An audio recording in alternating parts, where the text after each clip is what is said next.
നമ്മുടെ കൂടെ ഉള്ളത് സജയ് ജയകുമാർ സുകുമാറാണ്.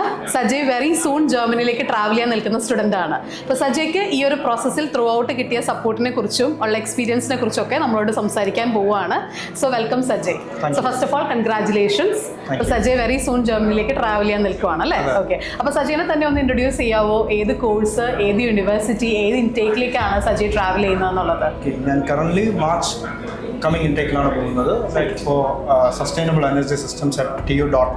മാസ്റ്റേഴ്സ് എടുത്തിട്ട് പോവാണ് അല്ലേ? ഓക്കെ. മാസ്റ്റേഴ്സിന് വേണ്ടി പോകും. മാസ്റ്റേഴ്സ് വേണ്ടി പോവാണ്. Okay okay. അപ്പോൾ എങ്ങനെയാണ് GBയെ കുറിച്ച് അറിഞ്ഞത്, അല്ലെങ്കിൽ എന്തായിരുന്നു GBയിൽ കോൺടാക്ട് ചെയ്തപ്പോൾ ഉണ്ടായിരുന്ന എക്സ്പീരിയൻസ്? ആക്ച്വലി എൻ്റെ ഫാദറിൻ്റെ friend he referred me to GB. പുള്ളിക്കാരൻ ബെർലിനാണ് ഓൾറെഡി. സോ പുള്ളിക്കൊരു നല്ല എക്സ്പീരിയൻസ് ഉണ്ടായിരുന്നു. പുള്ളി എന്നെ ഇവിടെ റെഫർ ചെയ്യാറ്. Okay okay okay. അപ്പോൾ GBനെ കോൺടാക്ട് ചെയ്യുന്നതിന് മുന്നേ വേറെ ഏജൻസീസിനെ കോൺടാക്ട് ചെയ്തിട്ടുണ്ടായിരുന്നു. എങ്ങനെയാണ് GB എന്നുള്ള രീതിയിലേക്കൊന്ന് ഫൈനലൈസ്ഡ് ആയി വന്നത്? മുമ്പൊരു ഏജൻസിയിൽ പോയിരുന്നു. അത്ര സാറ്റിസ്ഫൈഡ് അല്ല. I got few rejections due to some improper documentations. അത് വളരെ ഡിലേ വരുത്തി, ഒരു 1 year ഡിലേ വീണ്ടും. സോ പുള്ളിക്കാരൻ റെഫർ ചെയ്തപ്പോൾ like okay, reviews were fine. So I thought okay, let's go with this. Contact ചെയ്തപ്പോൾ മുതൽ ഈ എൻഡ് വരെ നല്ല രീതിയിലുള്ള സപ്പോർട്ട് കിട്ടിയിട്ടുണ്ടായിരുന്നോ? എല്ലാം നല്ല രീതിയിലുള്ള ഓരോ സ്റ്റേജസിലും സ്റ്റാർട്ട് ടു എൻഡ് വളരെ സപ്പോർട്ട് നല്ലതായിരുന്നു അല്ലേ? ഇപ്പം അഡ്മിഷൻ ആണെങ്കിലും വിസയിലാണെങ്കിലും ഒക്കെ നല്ല സപ്പോർട്ട് കിട്ടിയിട്ടുണ്ടായിരുന്നു അല്ലേ? ഈവൻ certain filings ഉണ്ടല്ലോ നമുക്ക്, അതെല്ലാം പ്രോപ്പർ ആയിരുന്നു.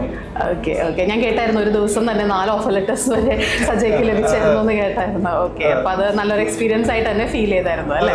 അപ്പോൾ ഇനിയിപ്പോൾ ജർമ്മനിലേക്ക് പോകാൻ നിൽക്കുന്ന ഒരു സ്റ്റുഡൻറ്റിനോട് എന്തായിരിക്കും സജയ്ക്ക് അഡ്വൈസ് ചെയ്യാനുണ്ടാവുക? എങ്ങനെയായിരിക്കണം നമ്മൾ പ്രിപ്പയർഡ് ആയിരിക്കേണ്ടത് ഒന്ന് പറയാം.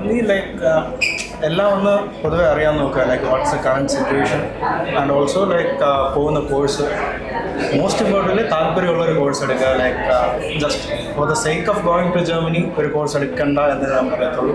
ലൈക്ക് നമുക്ക് സ്വയം okay this is good for me, അല്ലെങ്കിൽ ഇത് എനിക്ക് പഠിക്കാൻ ഇൻട്രസ്റ്റ് ഉണ്ട് എന്ന് തോന്നുകയാണെങ്കിൽ അതെടുക്കുക, എന്നിട്ട് പോവുക. അല്ല ജസ്റ്റ് ഒരു വൺ ഷോട്ട് വേണ്ടിയിട്ട് അങ്ങനെ പോകരുതെന്നുള്ള അല്ലേ? നമ്മുടെ പ്രിഫറൻസുകൾ മനസ്സിലാക്കി അതുപോലെ തന്നെ എക്സ്പീരിയൻസ് ആയിട്ടുള്ള ഒരു ഏജൻസിയുടെ സപ്പോർട്ട് ഓരോ സ്റ്റേജിലും കിട്ടുകയാണെന്നുണ്ടെങ്കിൽ വളരെ ഹാസൽ ഫ്രീ ആയിട്ട് തന്നെ ഇത് കംപ്ലീറ്റ് ചെയ്ത് ട്രാവൽ ചെയ്യാൻ സാധിക്കും അല്ലേ?